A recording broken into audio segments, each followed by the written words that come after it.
Chapter 10 covers personality theory, many different people's theories. And today I'm just going to cover a few. I'm going to briefly mention Adler, then Karen Horney, and then the big one I'm going to talk about primarily today is Freud. And so there are other theories covered in that chapter also, but I just thought I would review those today for you.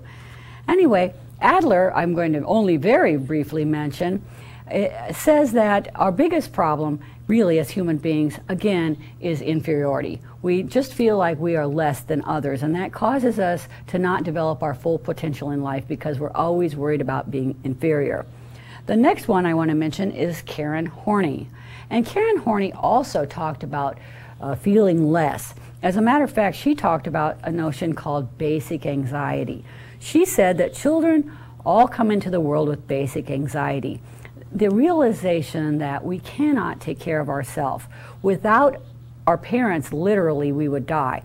And so you might notice that in little kids. You've got a 2-year-old and parents are getting ready to go out for the evening and mom's putting on her lipstick and dad's putting on his cologne.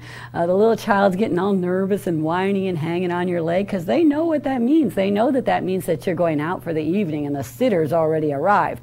And they have this gripping fear of being without you. As they get older, though, they begin to get over that, and they begin to realize that I can go for periods of time on my own, and I'm pretty self-sufficient. And by the time you get to be adults, you're really over that. But for some people, they never do get over it. And in adulthood, they still maintain this basic anxiety. And they deal with this basic anxiety in 3 possible neurotic ways. One way is by moving toward others, and that is as soon as they make a friend, they're so afraid of losing you, they're so afraid of abandonment that they just grip right onto you. They suck right onto you with like a leech, and they call you 10 times a day, and they send you little cards in the mail, and they do things for you that are just too much, like, oh, I'll take out your dry cleaning, I don't mind, that sort of thing. And they smother you, basically. And their goal is to hang on to you. But what really happens is you don't know why they're so nice, but you get to the point that you just feel like, what's wrong with me? Why don't I want to be around them? They're so nice. But you end up not wanting to be around them at all. So then they lose you as a friend, and then that only exacerbates their fear. Another way of dealing with this basic anxiety is by building a wall around yourself and moving away from others. You say, I don't need any of you. I am self-sufficient, because you're so afraid if you let others into your heart, they'll just end up hurting you. So you build this wall around yourself. And in fact, that's a sad thing too, because really, as human beings, we are social creatures, We are pack animals like lions or wolves. We really psychologically need one another. And when you're all out there alone, you've deprived yourself of some of the richness of being human. All right. And so then the other way people deal with it is by what's known as moving against others. And that is, you think other people are going to try to hurt you, so you think, I'll get you before you get me. And so I think we all had one of these little kids in our classroom growing up, the kid with a little chip on their shoulder, this angry little hostile kid walking around, just guarding their castle against everybody all the time, waiting for somebody to do something. They say silly things like, what you looking at, that kind of thing. And so they're always ready for a fight. And they act like a tough guy or tough girl on the surface, but on the inside, really, they're riddled with insecurity. And again, they're depriving themselves of the human companionship and all that that's so vitally important for all of us. Okay, so that's a little bit about Karen Horney. The next person I wanted to talk about then is Freud. And Freud is certainly very, very famous. And it's one of the main, Freudian therapy is one of the main therapies out there, and Freudian theory is taught in schools all over the world, in fact. And so let me talk a little bit about Freud for a minute. First of all, Freud had an idea about the personality and how it develops in childhood. And he has distinct stages of development in childhood.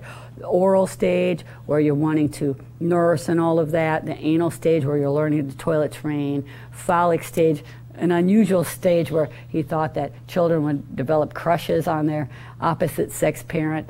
On then to the latency stage in grade school, where your libido, which is your sex drive, is really pushed underground. And then finally in adolescence, where you develop sexual crushes on people outside your family. So he called this whole child development personality theory, the psychosexual development of children. Anyway, that's his childhood development theory. But his larger theory talked about the overall personality.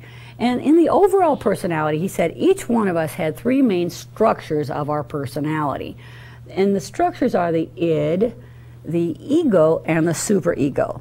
The id is the side of us that's the raw, instinctive side of us that's coming from the unconscious mind. The id wants pleasure immediately, and the id lashes out in anger when it gets upset. If you think about a 2-year-old is pure walking id. I mean, they don't rationalize their behavior. If they're happy, they let you know. If they're upset, they let you know. They're very genuine and very immediate with their emotions.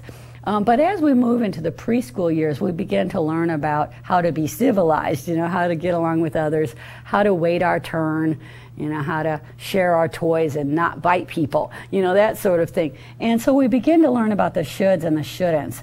This is the superego. This is when we begin to develop our conscience and we begin to develop social mores and rules and that sort of thing. For some people, this side of their personality becomes overdeveloped and they become anxious and guilt-ridden in adulthood. For others, this side of their personality doesn't develop enough, and the id is still in charge, and they're spontaneous and they're doing things they shouldn't and acting before they think and that sort of thing. All right, in the middle, for most people, in the middle, we have the ego. And the ego has to play a balancing game between the id and the superego. The ego lives in the real world and has to deal with reality. It's conscious, and so it has to let the id have a little fun, but not so much that it's causing your superego over there to feel too worried. Oh, we better not do that, we might get into trouble, that sort of thing. And so it has to play a balancing game between the id and the superego. When life becomes too stressful, the ego has ways of defending itself, and I just love these. They're called ego defense mechanisms, and I think we can learn a lot about ourselves and others by studying these ego defense mechanisms. Anyway, the first ego defense mechanism, if we feel stressful, if someone has offended us who is more powerful than us, maybe our school teacher or our boss at work, rather than lashing out at them because they have the power to punish us, instead we suck up that anger and we hold on to it until such a place and time where we can release that anger onto someone, something that is less powerful to us. So the boss yells at you at work, so you go home and become very short and angry with your children that night. Or some people even displace onto inanimate objects. I've heard of people who, they get upset, they punch a door, they kick the waste can. So they're displacing, they're taking their anger that should be appropriately placed somewhere else, and they're displacing it onto that waste can or that door. It makes you feel better for the moment, but the problem with displacement, and in fact the problem with all of these ego defense mechanisms, is that they make you feel better, but you're not solving your problem. And so instead you got to say to yourself, well, I might feel better right now, but I need to make a pact with myself to go back and talk with my boss, say, because I care about my job and because I want to do my very best, this thing's bothering me, can we talk about it? And that way you won't have to keep sucking up the same anger every day. Okay, the next kind of way that some people deal with their stress when they come across it is through regression. Regression is when you act younger than you really are. So maybe a child that's 3 years old, when the new baby is born, they start wetting the bed again because they're stressful, or they ask for the bottle again. They are regressing and acting like they were when they were younger. Or maybe an adult, when they get divorced, they go back and live with their parents and expect their parents to do everything for them again. Even though they're 35 years old, they're acting like they're 11 again. That would be regression.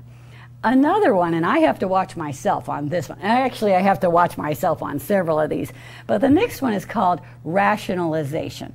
Rationalization is where you give socially acceptable reasons for doing unacceptable things. Well, yes, I did that, but, and yes, I was late, but, yes, I did that, but. Whenever you catch yourself saying but and stringing off excuses, you are not apologizing, you're giving excuses. And whenever I catch myself saying that, doing that, I say these three little words to myself. I say, Own that behavior. Say, I knew what I was doing, I knew it was wrong, and I did it anyway. Until we are that honest with ourselves, will we ever improve our character? No, we'll just keep finding ourselves in the same problem time and time again. So we say to ourselves, what part of this problem did I contribute to? Could have I planned earlier? Could have I done something differently? All right, the next one then is reaction formation. And reaction formation is where you act opposite from how you really feel. So let's say a young woman becomes pregnant when she didn't want to be pregnant. She may become an overprotective mother just to prove to herself as well as others, see how much I love this child, see how I protect this child. She's really trying to, not let on to anyone, including herself, what's going on. Another one then, another ego defense mechanism is repression. And I have to watch this one too. Be careful when you're reading these, maybe on a test question. Repression and regression are spelled just alike except for one letter difference, so kind of watch that. All right, anyway, repression is denial. Denial. Like in the evening you say, oh, I forgot to go to that dentist appointment today. Freud would say, you didn't forget, you shoved it below the level of consciousness. You denied yourself the opportunity to remember that, because in fact, you really didn't want to go to that dentist appointment. I catch myself doing that kind of thing every once in a while. People say to me, how can you be so calm in an emergency? A lot of people, they get all upset. There's an accident, they're crying, they're carrying on. Some people are hysterical. I'm very calm. I'm giving orders. You do this, you do that, you do that. And the reason I'm so calm, I think, is because I'm in denial. I'm in repression. I'm saying, everything's fine, it's going to be fine. Well, maybe it isn't fine. Maybe it's awful, but I tend to do that. I tend to just clamp down and be really cool during an emergency. Probably partly because I'm in denial. Okay, then the last one, let's see if there's any others. No, there's two others. I have to mention two others. One of them is called projection. Projection is where rather than admitting that you have certain feelings, you project it off and say, it's not me, it's you. So if you lie a lot, you probably don't trust other people because you think everyone out there is a liar. If you gossip a lot, you always worry that other people are gossiping behind your back. All right, so that's projection. And then the last one that I want to mention is an interesting one. It's a Freudian idea. You can accept it or you can throw it in the trash. I don't care what you do with it. I'm just going to teach you about it.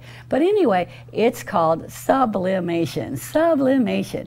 Sublimation is when you have unacceptable wishes, whether they're sexual or aggressive or whatever, and you can't act on these wishes in daily life because it gets you into trouble and people wouldn't respect you and all that. So instead, you find some outlet for these emotions that people won't mind. Maybe you find an occupation where you can get these unacceptable wishes out. Let's say that you are an aggressive person and you want to be like a sadist. You want to hack up things. You want to injure things. Just think about what kind of occupations out there. And I know this one's going to get me into trouble. But just think about what kind of occupations out there allow people to be aggressive. And you can get these feelings out. Maybe being a boxer, professionally, you can punch someone and people will cheer and throw you money. Now, they're not all sadists, of course not, but it does allow you an outlet. Or maybe being in the armed services. Now, most people out there, of course, are wonderful human beings guarding our nation with their own lives. But some have said that some people out there actually go into the armed services because they kind of like the idea of the excitement of the whole thing. Other people maybe go into being a police officer, and maybe they're a little rougher than they should be with people that they apprehend. Or maybe they are a surgeon, so they can cut up people all day, or a dentist. Drilling. Now, most of those people, of course, are not sadists. But if part of your mind draws you towards certain occupations because they allow you that outlet, then perhaps maybe a little sublimation is coming in there on a few people here and there out there in the world. Okay, that's all on that chapter. I know that was controversial. All right, that's all.